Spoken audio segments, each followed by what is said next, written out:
എക്കോയിങ് green എന്ന William Blake എഴുതിയ പോയത്തിലെ question answers ആണ് നമ്മൾ ഇന്ന് ചർച്ച ചെയ്യുന്നത്. അപ്പോൾ നമുക്ക് നേരെ ക്വസ്റ്റ്യൻ ആൻസേഴ്സിലേക്ക് പോകാം. അപ്പോൾ question number 1, what does the expression the എക്കോയിങ് ഗ്രീൻ സജസ്റ്റ്? ദ എക്കോയിങ് ഗ്രീൻ എന്നുള്ള ആ ഒരു പദപ്രയോഗം എന്തിനെയാണ് സൂചിപ്പിക്കുന്നത് എന്നാണ് ചോദ്യത്തിൻ്റെ അർത്ഥം. അപ്പം ദ എക്കോയിങ് green by William Blake is a joyful poem celebrating the arrival of spring. വസന്തകാലത്തെ വരവേൽക്കാനായി ഒരുങ്ങിയിരിക്കുന്ന അല്ലെങ്കിൽ വസന്തകാലത്തിലായിരിക്കുന്ന പ്രകൃതിയിൽ കുട്ടികൾ കളിക്കുന്നതിനെയും അവിടെ കുറച്ച് വൃദ്ധരിയ്ക്കുന്നുണ്ട്, ഓൾഡ് ജോണും അദ്ദേഹത്തിൻ്റെ കൂട്ടുകാരും ഇരിക്കുന്നുണ്ട്. അപ്പോൾ അവർ ഈ കുട്ടികളുടെ കളികൾ കണ്ട് തങ്ങളുടെ ചെറുപ്പകാലത്തെക്കുറിച്ച് ഓർക്കുന്നതുമെല്ലാം ഈ കവിതയ്ക്കകത്ത് നമ്മൾ കാണുന്നതാണ്. അപ്പം എക്കോയിങ് ഗ്രീൻ എന്നുള്ള ആ ഒരു പദത്തിന് പല പല അർത്ഥങ്ങൾ നമുക്ക് in the poem the green colour is the remembrance of their young age. The green colour suggest the Joy the feel. Echoing means the bringing back of colorful childhood memories of the old people. അപ്പോൾ ഇതിനകത്ത് green അല്ലെങ്കിൽ ആ ഒരു freshness അല്ലെങ്കിൽ green എന്ന് പറഞ്ഞാൽ ഒരു പച്ചപ്പ് എന്നൊക്കെയാണല്ലോ അർത്ഥം. അപ്പം ആ പച്ചപ്പിനെ ജീവിതത്തിലെ നല്ല കാലത്തോട് കവി ഉപമിക്കുന്നു. ആ നല്ല കാലങ്ങൾ, ആ പച്ചപ്പിൽ കുട്ടികൾ ഉല്ലസിച്ച് കളിച്ച് തിമിർത്ത് നടക്കുന്നത് ആ വൃദ്ധരായ ജനങ്ങൾ കാണുമ്പോൾ അവർ തങ്ങളുടെ ചെറുപ്പകാലത്തെ ഓർക്കുന്നു. അല്ലെങ്കിൽ ജീവിതത്തിലെ യൗവനം, വാർദ്ധക്യം എന്നിവ തമ്മിലുള്ള ഒരു കോൺട്രഡിക്ഷൻ അല്ലെങ്കിൽ ഒരു വ്യത്യാസം അല്ലെങ്കിൽ ഒരു ഓർമ്മ പുതുക്കലെല്ലാം നമ്മൾ ഈ കവിതയ്ക്കകത്ത് കാണുന്നുണ്ട്. Now we are moving to the next question. Is old John happy? Pick out the line to support your answer. കവിതയ്ക്കകത്ത് നമ്മൾ ഒരു ജോണിനെ കാണുന്നുണ്ട്, പ്രായമായ ഒരു ജോണിനെ കാണുന്നുണ്ട്. അപ്പം അദ്ദേഹം ഹാപ്പി ആണോ എന്നാണ് ചോദിക്കുന്നത്. അദ്ദേഹം ഹാപ്പിയാണ് എന്ന് തെളിയിക്കുന്ന വരി കവിതയ്ക്കകത്തുനിന്ന് കണ്ടെത്തി എഴുതാനാണ് പറഞ്ഞിരിക്കുന്നത്. ഓൾ ജോൺ ഹാപ്പി ആണോ? Yes. John and his friends are overjoyed to see the children's merry joy. In the second stanza the older people are laughing at the children playing. It make them remember when they used to play happily on the green when they are young. അവിടുത്തെ കുട്ടികളുടെ ഉല്ലാസഭരിതമായ ആനന്ദം കണ്ട് ജോണും സുഹൃത്തുക്കളും സന്തോഷിക്കുകയാണ്. കവിതയ്ക്കകത്ത് does laugh away എന്നുള്ളൊരു ഭാഗം കൊടുക്കുന്നുണ്ട്. Old John with white hair does laugh away. അപ്പോൾ ഓൾഡ് ജോൺ അല്ലെങ്കിൽ ജോണും അദ്ദേഹത്തിൻ്റെ സുഹൃത്തുക്കളും ചിരിക്കുകയാണ് എന്നൊരു ഭാഗം കവിതയ്ക്കകത്ത് കൊടുക്കുന്നുണ്ട്. അതാണ് ഇതിൻ്റെ ആൻസർ. ഇനി മൂന്നാമത്തെ ചോദ്യം നോക്കാം. Why are the little ones no more merry? എന്തുകൊണ്ടാണ് കുട്ടികളുടെ സന്തോഷങ്ങൾ അധികം ഇല്ലാത്തത് എന്നാണ്. The children were playing for the whole day and it's dark now. The children are tired and returning to their home. The joyful mood has changed into tiredness. It also symbolise the end of youthful days. അപ്പോൾ പകല് മുഴുവൻ കുട്ടികൾ ആ പ്രകൃതിയിൽ ഓടിച്ചാടി തിമിർത്ത് കളിച്ച് നടക്കുകയായിരുന്നു. ഇപ്പോൾ അവർ മടുത്തു, സന്ധ്യയാകാറായി. അന്നേരം അവരവരുടെ കളികളെല്ലാം മതിയാക്കി. കാരണം എന്താണ്? അവർ മടുത്തു. അതിനാൽ അവർ അവരുടെ വീടുകളിലേക്ക് വിശ്രമത്തിനായി പോവുകയാണ്. ഇതിനെ വേറൊരു രീതിയിൽ നമുക്ക് സിംബലൈസ് ചെയ്യാം.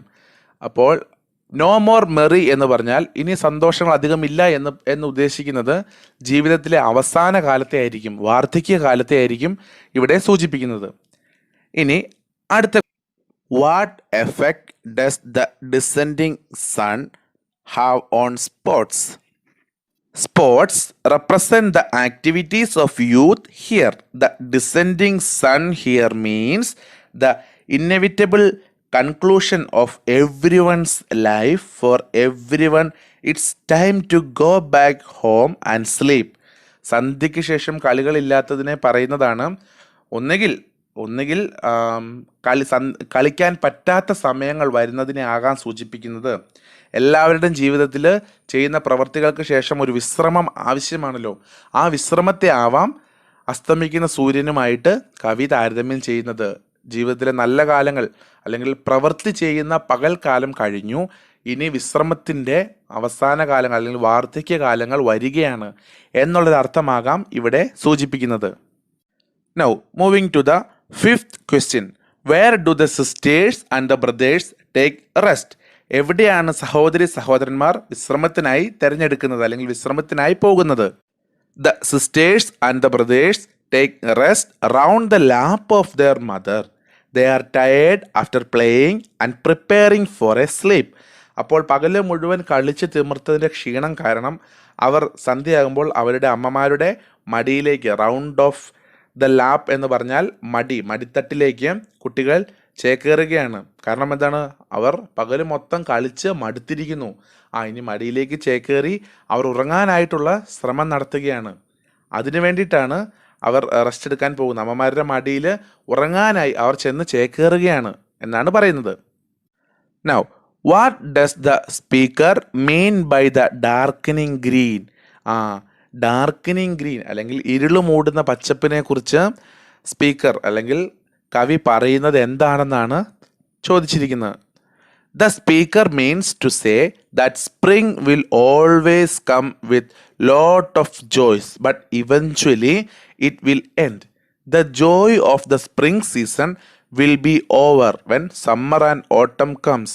Similarly, the young people who are celebrating their joy in this world will one day grow into an adult and will remember their childhood days like all. ഇവിടെ പറയുന്നത് എന്തെന്ന് വെച്ച് കഴിഞ്ഞാൽ ഈ കാലം, ഇപ്പോൾ നടക്കുന്ന കാലം ഏതാണ്? സ്പ്രിംഗ് സീസണ് ഒരവസാനം വരും.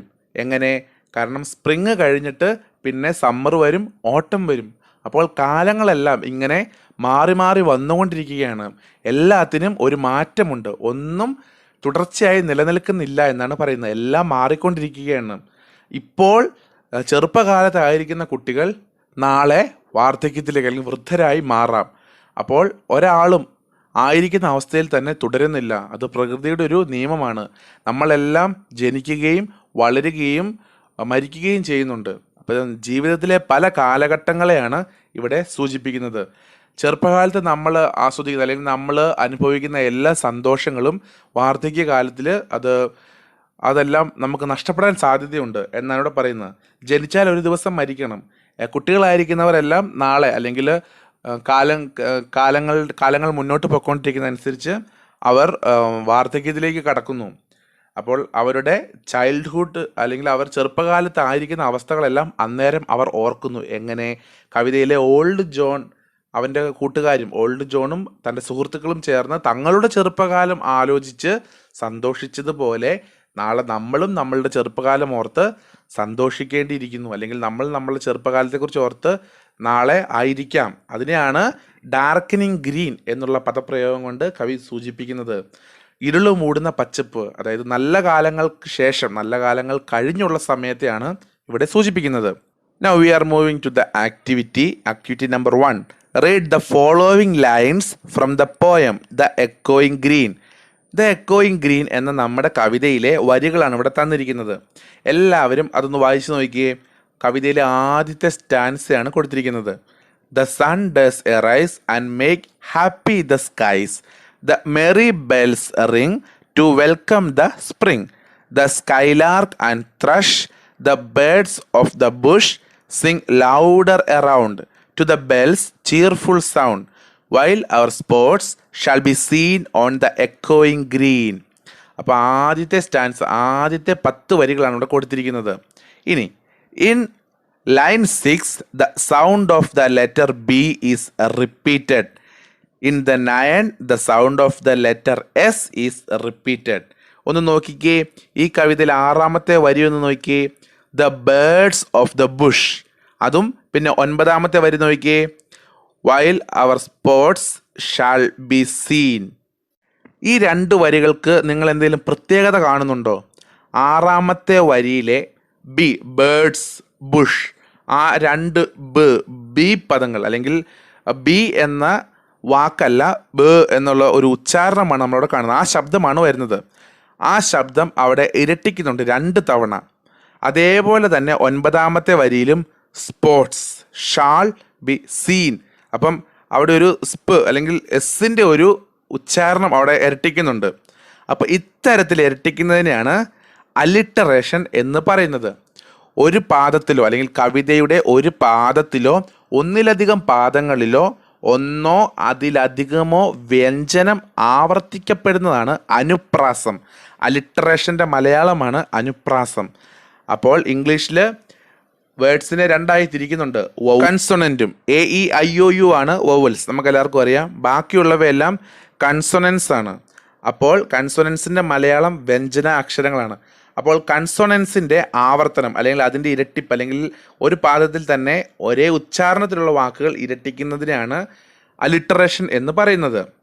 Such A repetition is termed alliteration. അപ്പോൾ ഇത്തരത്തിലുള്ള ആവർത്തനത്തെ അലിറ്ററേഷൻ എന്ന് പറയുന്നു. അവിടെ ബോക്സിൽ കൊടുത്തിട്ടുണ്ട് അലിറ്ററേഷൻ എന്താണെന്ന്. The use of the same sound consonant എന്ന് പറഞ്ഞാൽ വ്യഞ്ജനാക്ഷരം at the beginning of adjacent or closely connected words. അപ്പോൾ പദം ഇരട്ടിക്കുന്നതിനാണ് അലിറ്ററേഷൻ. ഒരു പാദത്തിലെ ഒന്നോ ഒന്നിലധികമോ വാക്കുകൾ ഇരട്ടിക്കുന്നതിന് ഒരേ താളത്തിൽ തന്നെ ഉച്ചരിച്ചിരട്ടിക്കുന്നതിനെയാണ് അലിറ്ററേഷൻ എന്ന് പറയുന്നത്. Now identify the instance of alliteration in the lines given below and write them in the space provided. അപ്പോൾ താഴെ തന്നിരിക്കുന്ന വാക്കുകൾ, താഴെ കുറച്ച് പദങ്ങൾ ലൈനുകൾ കൊടുത്തിട്ടുണ്ട്. അത് വായിച്ചിട്ട് അതിൽ നിന്നും അലിറ്ററേഷൻ്റെ ഉദാഹരണം കണ്ടുപിടിച്ച് എഴുതാനാണ് പറഞ്ഞിരിക്കുന്നത്. അപ്പോൾ ഏതൊക്കെ ലൈനുകളിലാണ് അലിറ്ററേഷൻ്റെ അടിസ്ഥാനത്തിൽ ഏതൊക്കെ ലൈനുകളാണ് വരുന്നത് എന്ന് നമുക്ക് നോക്കാം. ഏതൊക്കെയാണ്? The swimmers swam and search the sea. Special sea shells hid beneath the sand. Children catch small creatures and set them free. Screaming, splashing and skipping to the land. ഇതിനകത്ത് ഈ തന്നിരിക്കുന്ന വരികളിനകത്ത് അലിറ്ററേഷൻ വന്നിരിക്കുന്നത് അല്ലെങ്കിൽ അലിറ്ററേഷൻ്റെ സ്വാധീനമുള്ള വരികൾ ഏതൊക്കെയാണെന്നാണ് ചോദിച്ചിരിക്കുന്നത്. അത് കണ്ടുപിടിച്ച് ആ വാക്കുകൾ കണ്ടുപിടിച്ച് താഴേക്ക് എഴുതാനാണ് പറഞ്ഞിരിക്കുന്നത്. അപ്പോൾ ഏതൊക്കെ ലൈനുകളിലാണ് വന്നിരിക്കുന്നത് നോക്കിക്കേ. ഒന്നാമത്തെ ലൈനിലുണ്ട് the swimmers swam and search the sea. ഒന്നാമത്തെ ലൈനിൽ അലിറ്ററേഷൻ കാണുന്നുണ്ട്. പിന്നെ നാലാമത്തെ ലൈനിലും screaming, splashing and skipping to the land. ഈ രണ്ട് ലൈനുകളിലും ഒന്നാമത്തെയും നാലാമത്തെയും ലൈനുകളിലാണ് അലിറ്ററേഷൻ്റെ പദങ്ങൾ വന്നിരിക്കുന്നത്. അപ്പം നിങ്ങൾ ആ വാക്കുകൾ കണ്ടെത്തി താഴെ തന്നിരിക്കുന്ന സ്പേസിൽ എഴുതണം. Okay, next one. Read the following lines from the poem the എക്കോയിങ് ഗ്രീൻ. നമ്മുടെ ഈ കവിതയിലെ ഒരു സ്റ്റാൻസയാണ് ഇവിടെ കൊടുത്തിരിക്കുന്നത്. രണ്ടാമത്തെ സ്റ്റാൻസയാണ് കൊടുത്തിരിക്കുന്നത്. ഒന്ന് വായിച്ചു നോക്കിയേ. All John with white hair does laugh away care, sitting under the oak among the old folk. They laugh at our play, and soon they all say, such were the joys when we all, girls and boys, in our youth time were seen on the echoing green. അപ്പോൾ കവിതയിലെ രണ്ടാമത്തെ സ്റ്റാൻസിലെ 10 വരികളാണിത്. ആ വരികളുടെ ആദ്യത്തെ 2 ലൈനുകൾ നോക്കിക്കേ. അതിൻ്റെ അവസാനം കൊടുത്തിരിക്കുന്ന ഹെയറും കെയറും ഒന്ന് ബോൾഡാക്കി അല്ലെങ്കിൽ അല്പം കറുപ്പിച്ച് കൊടുത്തിരിക്കുന്നു നോക്കിക്കേ. എന്താണെന്ന് മനസ്സിലായോ? നമ്മൾ കവിത പഠിച്ചപ്പോൾ പഠിച്ചായിരുന്നു. റൈം സ്കീം എന്താണെന്നും റൈമിംഗ് വേർഡ്സ് എന്താണെന്ന് നമ്മൾ പഠിച്ചിരുന്നു. അപ്പോൾ ഇവിടെയും നമുക്കതൊന്നും കൂടി നോക്കാനുണ്ട്. ഹെയർ, കെയർ എന്നുള്ള വാക്കുകളെ അല്പം കട്ടി കൂട്ടിയാണ് എഴുതി വച്ചിരിക്കുന്നത്. അതെന്താണെന്ന് അറിയാമോ? അതാണ് റൈമിംഗ് വേർഡ്സ്. കവിതയുടെ അവസാനം വരുന്ന ശബ്ദങ്ങൾ അല്ലെങ്കിൽ അവസാനം വരുന്ന പദങ്ങൾ ഒരേ ശബ്ദത്തിൽ തന്നെ ഉച്ചരിക്കുന്നതിനാണ് റൈമിംഗ് വേർഡ്സ് എന്ന് പറയുന്നത്. ഇത്തരത്തിൽ താഴേക്ക് നോക്കിക്കേ.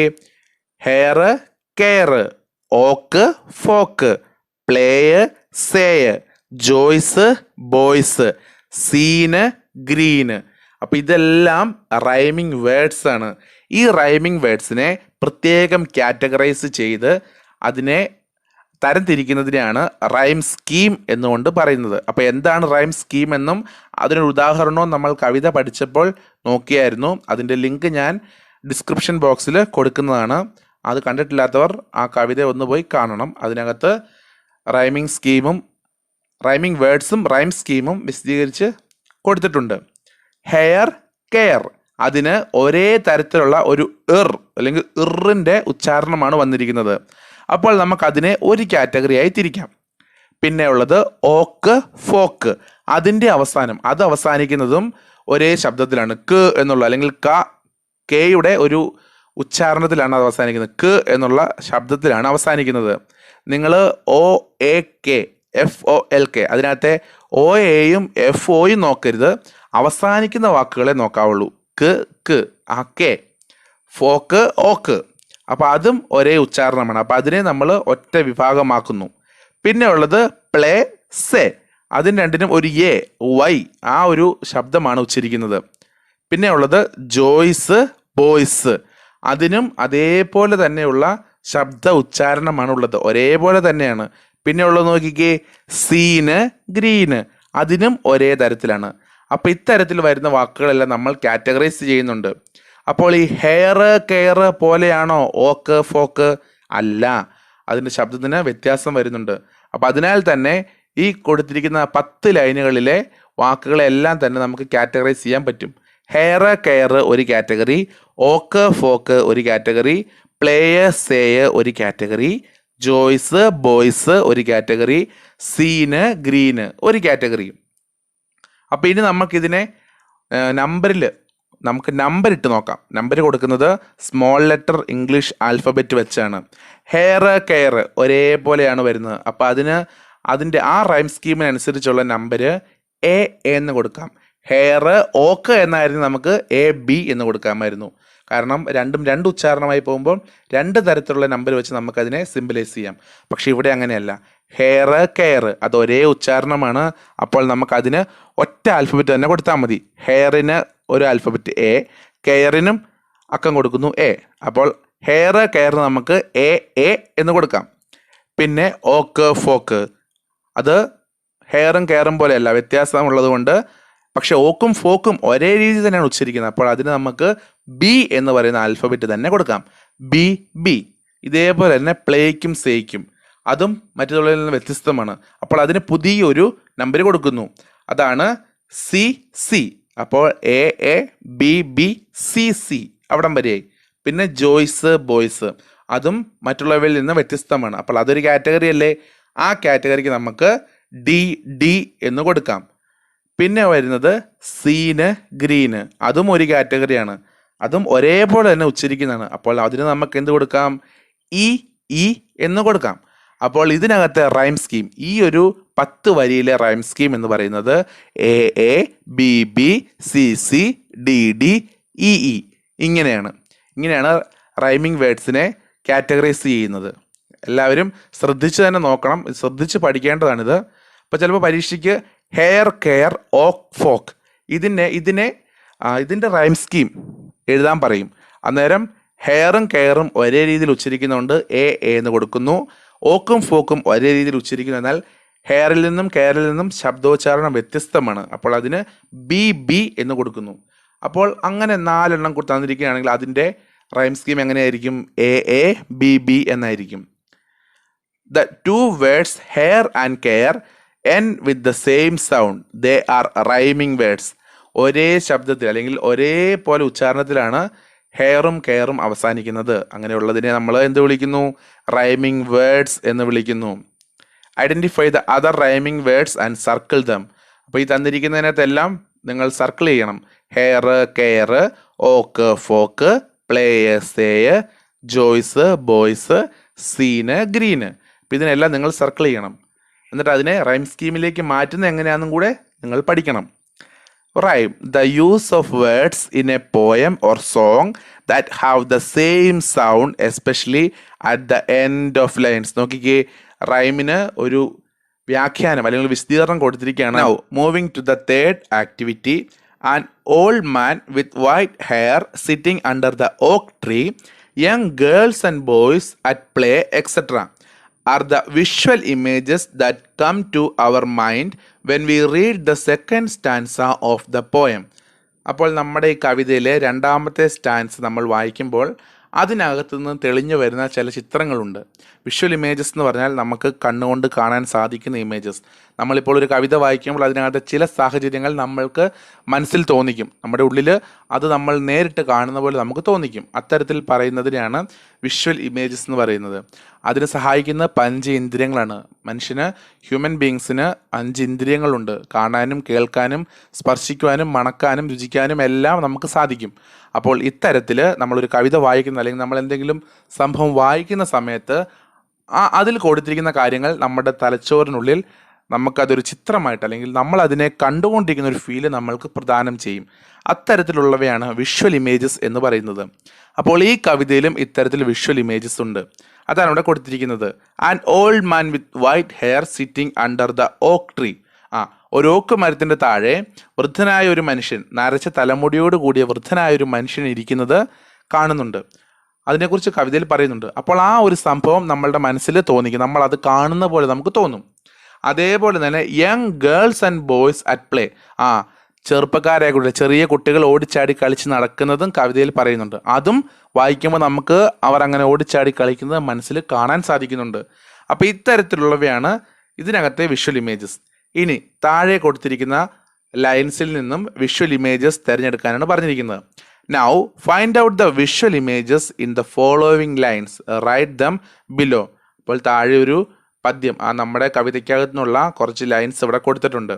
അതിനകത്തു നിന്ന് നമ്മുടെ മനസ്സിൽ വരുന്ന വിഷ്വൽ ഇമേജസ് തിരഞ്ഞെടുത്ത് ഈ ബോക്സിൽ എഴുതാനാണ് പറഞ്ഞിരിക്കുന്നത്.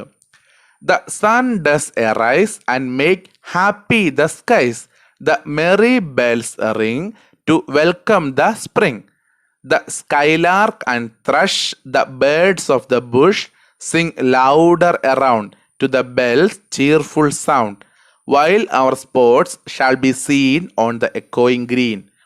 അപ്പോൾ ഈ ലൈനുകളിൽ, ഈ വരികളിനകത്ത് നമുക്ക് വായിക്കുമ്പോൾ നമ്മളുടെ ഉള്ളിൽ തെളിഞ്ഞു വരുന്ന ചിത്രങ്ങളുള്ള വാക്കുകൾ അല്ലെങ്കിൽ ആ പദങ്ങൾ ഏതൊക്കെയാണെന്നാണ് ചോദിച്ചിരിക്കുന്നത്.